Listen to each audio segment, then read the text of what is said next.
मुझे बचा लो डॉक्टर साहब, मैं मर जाऊंगी, प्लीज बचा लो। क्या हो रहा है? अरे वो कुछ नहीं, थोड़ा मैं ट्रीटमेंट कर रहा था। ठीक से करना, और मैं तुम्हें इस काम के लिए 1 लाख रुपए दूंगा। कोई गलती नहीं होनी चाहिए। 1 लाख रुपए? अच्छा अच्छा, मैं समझ गया।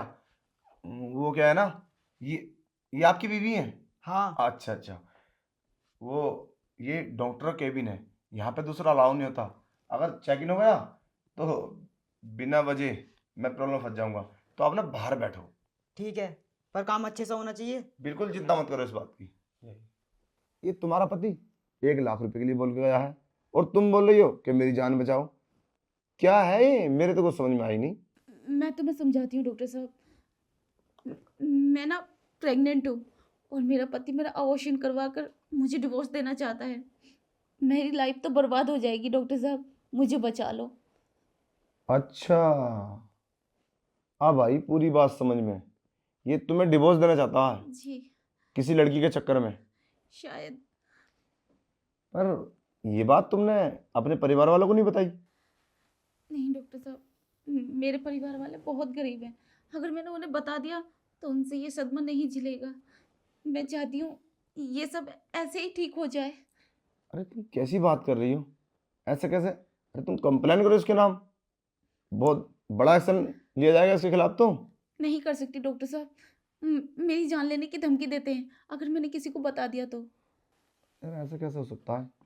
देखो, बात को समझो।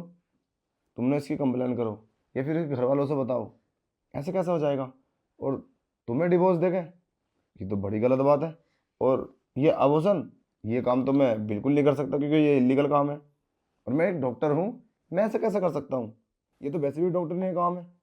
और मैं तुम्हें इस बात की राय नहीं देता क्योंकि समाज हमें इस चीज़ की इजाज़त नहीं देता। वैसे भी आज तो शादीशुदा औरत है, ये पागल कहीं का। पर तुम्हें जब मेरे पति को कौन समझाए? उस पे तो ये डिवोर्स देने का भूत सवार है। उसे ना कोई और लड़की पसंद आ गई है, उसी की वजह से मुझे डिवोर्स दे रहा है। डॉक्टर साहब, मैं तो बहुत गरीब लड़की हूँ, अगर उसने डिवोर्स दे दिया तो मैं कहाँ जाऊँगी? मेरी तो लाइफ बर्बाद हो जाएगी। अरे यार, ये सब तो से शादी से पहले सोचना चाहिए था। अब किसी की ज़िंदगी बर्बाद करेगा वो? देखो, मैं ऐसा नहीं होने दूंगा। तुम बिल्कुल चिंता मत करो, आप जाइए और तुम उसे अपने पति को भेजो। पर डॉक्टर साहब, आप बचा लेंगे ना मुझे? तुम सब मेरे ऊपर छोड़ दो, मैं पूरी कोशिश करूंगा। ठीक है। ठीक है, अपने पति को भेजो। आपको डॉक्टर साहब ने अंदर बुलाया है। ठीक है डॉक्टर साहब, हो गया काम? देखो, मैं तुम्हें समझाता हूँ। तुम्हारी एज भी काफ़ी कम है, तुम्हारा दिमाग भी खराब है क्या? ये दिमाग सही है? क्या हुआ डॉक्टर साहब? अरे तुम अपनी औरत का आभूषण कराना चाहते हो, जानते हो इसके बारे में क्या है ये सब? देखो, इंसान को कोई भी काम जल्दबाजी में नहीं करना चाहिए जब तक उसका पूरा पता ना हो। अगर ये सब तुमने करा दिया या कराने से पहले अगर उसने कंप्लेन कर दी ना, तो पूरा खानदान भी जेल से नहीं छूटेगा। समझ रहे हो ना?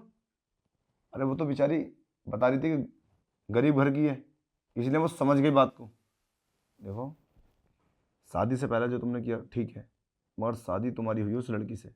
उस लड़की के साथ रहो और उसी के साथ अच्छे से रहो और उसको भी अच्छे से रखो।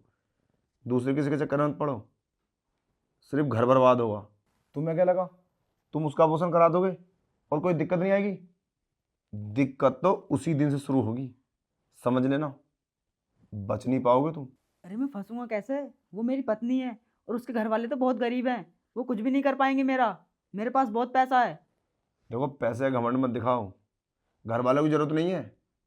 वही तुम्हारी ना ऐसी तैसी मार देगी। कितना पैसा तुम्हारे पास, सब लग जाएगा, जमीनें बिक जाएंगी। मैं तुम्हें समझा रहा हूँ। देखो, मेरा अधिकार तो नहीं है समझाने का, फिर भी मैं तुम्हें समझा रहा हूँ भाई के नाते। ये काम बहुत गलत है। उसी के साथ खुश रहो। और वो तुम्हारी पत्नी है, उसे पत्नी समझो। वो बेचारी बहुत अच्छी है, वो डर डर के बोल रही थी। आज के बाद ये दिमाग में सोच लो कि किसी से बात नहीं करोगे आप, अपनी पत्नी के साथ खुश रहोगे। और अगर तुमने ये सोचा ना कि मैं बात कर लूँगा, ये सब कर लूँगा, तो तुम बचोगे नहीं। मेरी सलाह तो यही है कि तुम ये सब छोड़ दो और अच्छे से अपने परिवार के साथ रहो। अरे, लोग तो इतनी मन्नतें मांगते हैं कि हमारे घर में खुशी आए, और तुम आने से पहले ही घर में रंज कर रहे हो। अरे तुम्हें ईश्वर ने औलाद दी है, उसको अच्छे से परवरिश करो, उसका ख्याल रखो। उसे आभूषण करा के तुम सुकून से रह सकते? उस लड़की को भरोसा है? किसी को भरोसा है आज का? अरे तुम्हारी पत्नी है, वो तुम्हें इतना प्यार करती है, वो बेचारी यहाँ तक चल के आ गई। खुशियाँ मनाओ, परिवार को खुशियाँ दो कि मैं बाप बनने वाला हूँ। अरे इस दिन का तो इंतजार लोगों को 20-20 साल से रहता है। और उनसे पूछो जिनकी औलाद नहीं है, जिन पत्नी के बच्चे नहीं होते, वो पूरी दुनिया में घूमते इलाज के लिए, और तुम्हें इस बार ने खुशी दी है, तो तुम ये चाहते हो कि इसे आभूषण करा दूं? ठीक है डॉक्टर साहब, मैं समझ गया तुम क्या कहना चाहते हो। डॉक्टर साहब, मैं ऐसा कुछ भी नहीं करूँगा और मैं इसके ही साथ खुश रहूँगा। ठीक है, मैं उसको बुलाता हूँ। ठीक है अरे अंदर भेजने जा रहा हूँ उन्हें। डॉक्टर साहब, तुमने मेरी आंखें खोल दी। आ जाओ, बैठो। तुम बिल्कुल चिंता मत करो, ये तुम्हें कुछ नहीं बोलेगा, मैंने इसको समझा दिया है। और हाँ, तुम भी कभी शिकायत का मौका मत देना, ये ध्यान रखना। अगर तुम शिकायत का मौका दोगी ना, तो फिर मेरे पास मत आना। भाई अच्छा इंसान है, मेरी बात समझ गया, और वो इंसान अच्छे होते हैं जो बात समझ जाते हैं।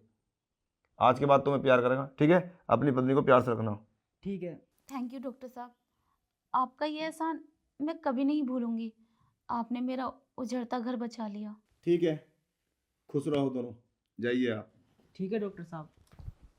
हेलो दोस्तों, कैसे हो? उम्मीद करता हूँ सब लोग बहुत अच्छे हो। सो गाइस, इस वीडियो से क्या सीखने मिला आपको कि किसी का घर उजाड़ो मत, घर बनाओ।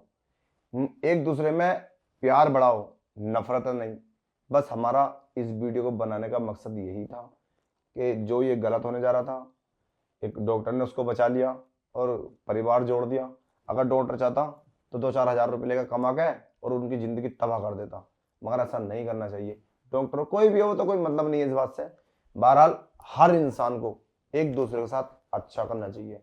पता है, अच्छा करोगे ना तो हम सब में प्यार बढ़ेगा, और प्यार बढ़ेगा ना तो घर में खुशियाँ भी आएंगी। तो यार, नए हो तो आईडी को फॉलो कर लो, और एक प्यारा सा कमेंट और एक लाइक तो पहले ही कर दिया करो, ठीक है? और वीडियो को शेयर कर देना ताकि दूसरे भी समझ जाएं। जय हिंद, जय भारत।